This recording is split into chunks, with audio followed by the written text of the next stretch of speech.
In this clip I'm going to be looking at how to deal with algebraic fractions. Now the thing that I want to emphasise throughout this clip is whatever works for numbers must work for algebra, because algebra is generalised numbers. In other words, wherever you see an X you can substitute a number for that letter. So if it works for numbers it must work for letters. That's very important, and it's something you should ask yourself when you're unsure about what to do with algebraic fractions. In fact, anything with algebra really. Firstly, we're going to have a look at how you'd simplify 4/12. Now, after I've asked each question, pause and try and answer the question yourself before seeing how I do it. Now, of course, 4/12 we see that 4 divides into 12 to leave 1/3. You might even be able to explain that to someone who's 11 years old by saying that you divide top and bottom by the same number, 4. This one's less obvious. 11220 divided by 14586. Have a go at doing it yourself without a calculator, see how you get on. Now, if I told you that this factorises to make this, now these are prime factors. This is what you get if you were to split these numbers up like I'm doing here. We can see that 2 goes into this. I won't do any further than this. 5, 5, whatever the number would be there. And then you keep going until you end up with just prime factors. I'm sure everyone's seen those in year 7 and probably even earlier than that. Anyway, if I told you that this was the prime factorisation, then watch how easy it would be to cancel. There's a 2 cancelling with a 2, there's a 3 cancelling with a 3, an 11 cancelling with an 11, and a 17 at the top cancelling with a 17 at the bottom. This works because it's factorised. In other words, we end up with 2 times 5 at the top. These dots all mean multiplication. 2 times 5 at the top and 13 at the bottom. So that whole fraction simplifies to make 10/13. Notice how really easy it was once it's factorised. And that's really the message I'm trying to get across with algebra. With algebra, once things are factorised, it's easy. Once things are factorised, here it's not factorised. Have a go at factorising it yourself. Cancel the common factors. Okay, you should have factorised it like that. Hopefully I've done this right. And the common factor is x plus 4 to leave x minus 1 over x plus 3. We're going to see later how we can actually split x minus 1 over x plus 3 into two separate numbers, a bit like a mixed number, like we'll see on the next page. So how do we deal with top-heavy fractions? Well, here we simply notice that 4 goes into 7 once. So we rewrite 7 as 4 plus 3. Now we actually don't rewrite this at all, we do this mentally. We think of 7 as 4 plus 3, and then we can see that the fraction is now split into 2. With adding on the top you can split the fraction into 2 separate fractions. It's a bit like unadding fractions. So if we were to add these 2 fractions, 4 quarters add 3 quarters, we'd get 7 quarters. 4 quarters is just 1, so the answer is 1 add 3 quarters.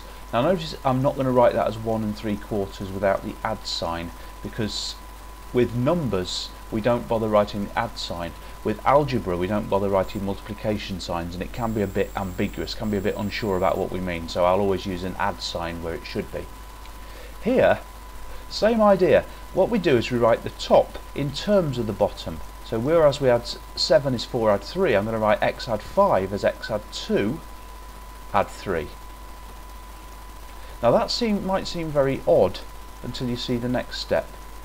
So it's just like writing 7 as 4 add 3, or thinking of 7 as 4 add 3. Here we think of x plus 5 as the denominator, sorry, x add 2, add another 3. And then we can split the fraction up into x add 2 over x add 2 plus 3 over x add 2. I won't write the step in between. So x add 2 over x add 2 plus 3 over x add 2. It's unadding the fraction again. What if it's not so straightforward? Here we've got 21 over 4. Well, here now we think of 21 as being 5 times 4.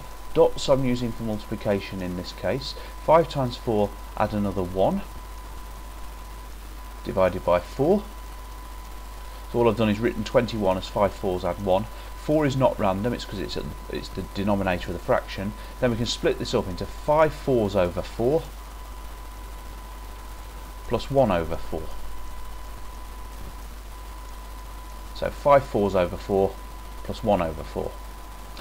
With algebra, same thing, write 8x plus 3 in terms of x add 1. So that's going to be 8x add 1. That gives us 8x add 8, but we only want add 3, so I need to subtract 5. I'll talk through where that's come from again. We want the top to have an x plus 1 as a factor when we split the 8x add 3 up. So we rewrite 8x add 3 as 8 times the denominator x add 1. That gives us 8x add 8 when we multiply out. But we don't want 8x add 8, we only want 8x add 3. So we need to subtract 5. Check for yourself to see that these fractions are the same. And now we can again do these separately. So if I look at the top, the first fraction, which is 8x add 1 over x add 1, that gives us 8. And the x add 1's cancel. Minus 5 over x add 1. So there I've split the fraction up into two separate fractions. And if we go back to this first page, you can see now that we could rewrite x add 1 as x add 3 minus 4. When you get good at these, some people can do these without any writing in between. So x minus 1 is x add 3 minus 4 over x add 3, which becomes 1 minus 4 over x add 3.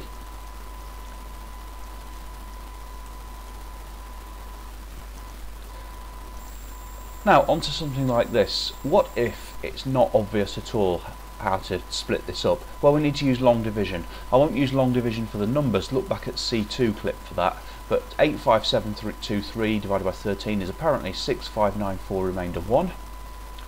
And what do we do with that remainder? Well, we write it as 1 over 13. The remainder 1 still needs dividing by 13.